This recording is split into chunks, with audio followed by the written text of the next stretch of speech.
முரசொலி நாளேடு வெளியிட்டுள்ள தலையங்கத்தில் 10 லட்சம் மாணவர்களுக்கு மடிக்கணினியை முதலமைச்சர் மு.க.ஸ்டாலின் கொடுக்க தொடங்கியிருப்பதை எதிர்க்கட்சித் தலைவர் எடப்பாடி பழனிசாமியால் தாங்கிக் கொள்ள முடியவில்லை. தினம்தோறும் பேட்டி என்ற பெயரால் உளறல்களை செய்து கொண்டிருக்கிறார் பழனிசாமி என்று முரசொலி நாளேடு காட்டமாக தெரிவித்துள்ளது. நாங்கள் 52 லட்சம் மடிக்கணினி கொடுத்தோம், நாங்கள்தான் அந்த திட்டத்தை தொடங்கினோம், தேர்தலுக்காக கொடுக்கிறார்கள் என்றெல்லாம் வாய்க்கு வந்ததை சொல்லியிருப்பதாகவும் முரசொலி நாளேடு கூறியுள்ளது.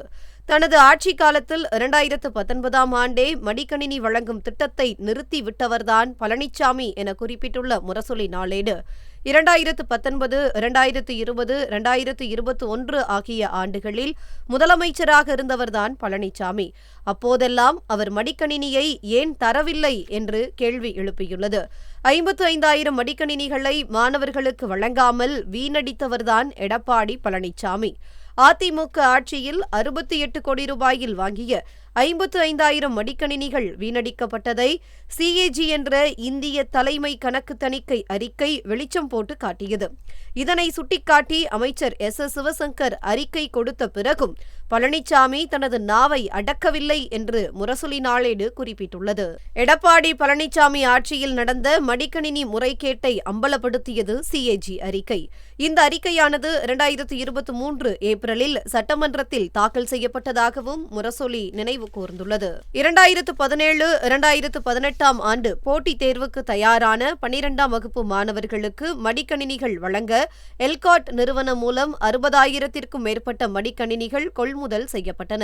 அதில் 8,079 மடிக்கணினிகள் மட்டுமே மாணவர்களுக்கு வழங்கப்பட்டன.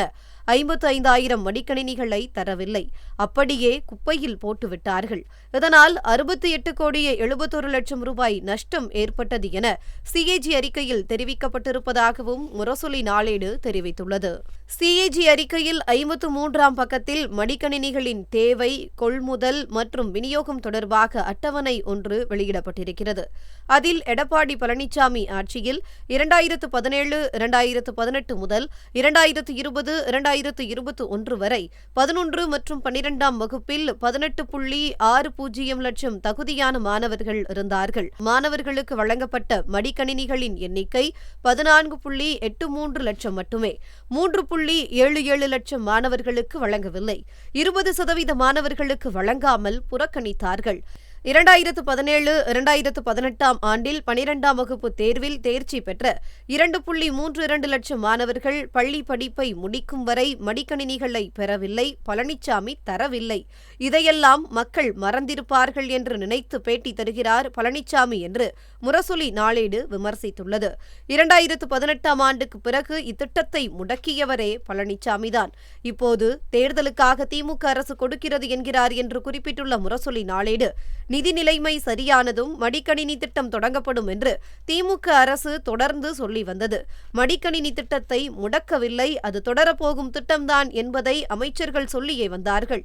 இலவசமாக மடிக்கணினி வழங்கப்படும் என்று திமுக வெளியிட்ட வாக்குறுதியில் இருப்பதாகவும் முரசொலி சுட்டிக்காட்டியுள்ளது. தமிழ்நாட்டில் மேல்நிலைப் பள்ளிகள் மற்றும் கல்லூரிகளில் பயின்று வரும் மாணவர்களுக்கு இணையதள வசதியுடன் கூடிய மடிக்கணினிகள் அரசு செலவில் வழங்கப்படும் என்று சொல்லப்பட்டுள்ளது. எனவே தேர்தல் வாக்குறுதியில் சொல்லப்பட்ட திட்டத்தைத்தான் திமுக அரசு இப்போது நிறைவேற்றுகிறது என்றும் முரசொலி சுட்டிக்காட்டியுள்ளது. இந்த ஆண்டுக்கான நிதிநிலை அறிக்கை தாக்கல் செய்யப்பட்ட போதே 20 லட்சம் மாணவர்களுக்கு மடிக்கணினி வழங்கப்படும் என்று வெளிப்படையாகவே அறிவிக்கப்பட்டது. கடந்த ஏப்ரல் மாதம் முதல் இதற்கான அடிப்படை பணிகள் நடைபெற்றன. அண்ணா பல்கலைக்கழகம், தேசிய தகவல் மையம், ஐஐடி மெட்ராஸ் மற்றும் தமிழ்நாடு அரசின் பல்வேறு உயர்கல்வி நிறுவனங்களைச் சார்ந்த தொழில்நுட்ப வல்லுநர்கள் குழுவை கொண்டு லேப்டாப் உற்பத்தி நிறுவனங்களிடம் 3 முறை கலந்தாய்வு கூட்டமும் 7 முறைக்கு மேல் வல்லுநர் குழு கூட்டமும் நடத்தி மாணவர்களுக்கு ஆர்டிபிஷியல் இன்டெலிஜென்ஸ் பயன்பாட்டிற்கு உகந்த வகையில் லேப்டாப் இருக்க வேண்டும் என்பதையே அடிப்படையாக கொண்டு டெக்னிக்கல் ஸ்பெசிபிகேஷன்ஸ் முடிவு செய்யப்பட்டுள்ளது. தகுதியான நிறுவனங்கள் தேர்வு செய்யப்பட்டன. அவர்கள் தயாரித்து வழங்க தொடங்கியதும் முதலமைச்சர் மு.க.ஸ்டாலின் மாணவர்களுக்கு கொடுக்க தொடங்கினார் என்று முரசொலி நாளிதழ் விளக்கம் அளித்துள்ளது. மடிக்கணினி கொடுக்கப் போகிறார்கள் என்பதை முன்கூட்டியே தெரிந்து கொண்ட பழனிசாமி, தமிழ்நாட்டு மாணவர்களுக்கு இப்போது ஏன் மடிக்கணினி கொடுக்கிறீர்கள் என்றும், சில வாரங்களுக்கு முன்பு கேட்டதாகவும், ஏன் கொடுக்கிறீர்கள் என்று கெட்ட எண்ணத்தோடு கேட்டவர்தான் பழனிசாமி என்றும் முரசொலி நாளேடு குற்றம் சாட்டியுள்ளது.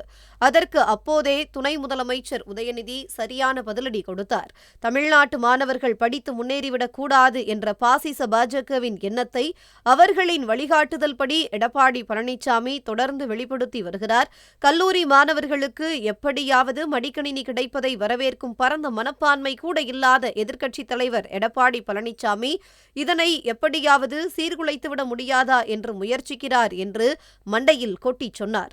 அப்படியும் பழனிசாமிக்கு உரைக்கவில்லை என்பதையே அவரது தினப்படி உளறல்கள் எடுத்துக்காட்டுவதாக விமர்சித்துள்ள முரசொலி நாளேடு, தான் திருடி பிறரை நம்பார் என்பதை போன்றவர்தான் எடப்பாடி பழனிசாமி என்பதை தமிழ்நாடு அறியும் என கூறி தலையங்கத்தை நிறைவு செய்துள்ளது.